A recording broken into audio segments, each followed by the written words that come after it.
നടിയും മോഡലും big boss Malayalam reality show വിന്നറുമാണ് അനുമോൾ. സോഷ്യൽ മീഡിയയിൽ സജീവമായ താരം കഴിഞ്ഞ ദിവസം പങ്കിട്ട പുതിയ വ്ലോഗാണ് ഇപ്പോൾ ശ്രദ്ധ നേടുന്നത്. കയ്യിൽ രൂപപ്പെട്ട മുഴ നീക്കം ചെയ്യാനായി ആശുപത്രിയിൽ പോയതിൻ്റെ വിവരങ്ങളാണ് വിശദമായ 16 മിനിറ്റുള്ള ഒരു വീഡിയോയിലൂടെ അനു പങ്കിട്ടത്. ശരീരത്തിൽ മുഴകൾ ഉള്ളതായി ശ്രദ്ധയിൽപ്പെട്ടാൽ അവഗണിക്കരുതെന്ന് അനുമോൾ വീഡിയോയിൽ പറയുന്നു.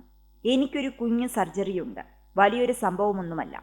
കയ്യിലൊരു സിസ്റ്റ് വളരുന്നുണ്ട്. ബിഗ് ബോസിലേക്ക് പോകുന്നതിന് 3 മാസം മുൻപാണ് സിസ്റ്റ് വളരുന്നത് ശ്രദ്ധയിൽപ്പെട്ടത്.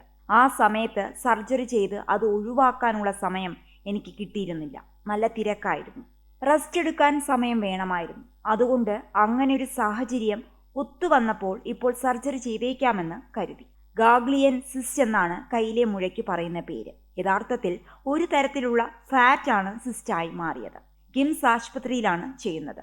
പെട്ടെന്ന് ഇതുപോലുള്ള മുഴകൾ ശരീരത്തിൽ വരുമ്പോൾ ആളുകൾ ഭയക്കും. എന്താണ് വന്നിരിക്കുന്നതെന്ന് ആലോചിച്ചാകും ടെൻഷൻ. മുഴ കണ്ടപ്പോൾ ആദ്യം എനിക്കും പേടിയായിരുന്നു. അങ്ങനെയാണ് ആശുപത്രിയിൽ കൊണ്ടുപോയി കാണിച്ചത്. മാത്രമല്ല, എനിക്കറിയാവുന്ന ഡോക്ടർമാരോടെല്ലാം ഇക്കാര്യം പറഞ്ഞപ്പോൾ അവർ പേടിക്കേണ്ടെന്ന് പറഞ്ഞു. ചിലർക്കൊക്കെ വരുന്നതാണത്രേ, സർജറി ചെയ്ത് കളയാവുന്ന കാര്യമേ ഉള്ളൂവെന്നും പറഞ്ഞു. ഇതുപോലെ ശരീരത്തിൽ മുഴകൾ വന്നതായി ശ്രദ്ധയിൽപ്പെട്ടാൽ ഉടൻ തന്നെ ചികിത്സ തേടണം, വൈകിപ്പിക്കരുത്. കണ്ടില്ലെന്ന് നടിക്കരുതെന്ന് അനു പറഞ്ഞു.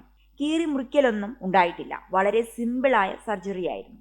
സൂചി ഉപയോഗിച്ച് ഉള്ളിലെ പൾപ്പ് വലിച്ചെടുക്കുന്ന ചെറിയ പ്രോസസ്സായിരുന്നു. ഇനിയും ചിലപ്പോൾ മുഴ തിരിച്ചു വരാൻ സാധ്യതയുണ്ടെന്നും താരം പറഞ്ഞു. കയ്യിലെ കെട്ടുമായി ഞാൻ പുറത്തിറങ്ങുമ്പോൾ അനുമോൾ ഞരമ്പ് മുറിച്ചു, സ്റ്റിച്ചിടാൻ വന്നുവെന്നൊക്കെ ചിലർ വിചാരിക്കും. ഞരമ്പ് മുറിക്കാൻ എനിക്ക് വേറെ പണിയില്ലേ എന്നും അനു പറഞ്ഞു. കിംസ് ആശുപത്രിയിലെ ജീവനക്കാർ തനിക്ക് ഫാമിലി പോലെയാണെന്നും ഇവിടെ വന്നാൽ അവർ തന്നെ ഗംഭീരമായി ട്രീറ്റ് ചെയ്യാറുണ്ടെന്നും ബിഗ് ബോസ് ടീമുമായി ഒരു കരാറുണ്ടെന്നും അത് തീരാൻ മാസങ്ങൾ എടുക്കുമെന്നും ഏഷ്യാനെറ്റിൽ തന്റെ ഒരു പ്രോഗ്രാമുടാൻ വരുമെന്നും അനു പറഞ്ഞു.